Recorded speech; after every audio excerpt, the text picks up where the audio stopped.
মানুষগুলো এবার আগুনের মধ্যে পানি দিলে যেমনি আগুন নিভে যায়, দাউ দাউ করা হৃদয়ে জ্বলন্ত আগুন তাদের ঠান্ডা হবে। কিয়ামতের ময়দানে ওই বিভীষিকাময় সময়ে মুসিবতের কালে মানুষগুলো পাগল হয়ে বিশ্বনবীকে খুঁজতে আরম্ভ করবে। সবাই মিলে বিশ্বনবীর কাছে যেয়ে বলবে, ইয়া রাহমাতাল লিল আলামিন, ইয়া খাতামান নবীন, রাহমাতাল লিল আলামিন।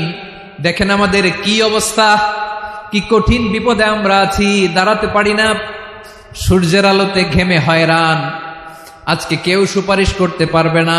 সব নবীরা অপারগতা স্বীকার করেছে, তারা বলেছে আপনি ছাড়া কেউ নাকি আল্লাহর সামনে দাঁড়াতে পারবেন না, আপনি একটু সুপারিশ করেন। বিশ্বনবী বলবেন, আসো আসো, আজকের দিনে আমি ছাড়া আল্লাহর সামনে কেউ দাঁড়াতে পারবে না। বিশ্বনবী মাকামে মাহমুদে যে আল্লাহু আকবার বলে সিজদায় লুটিয়ে পড়বেন।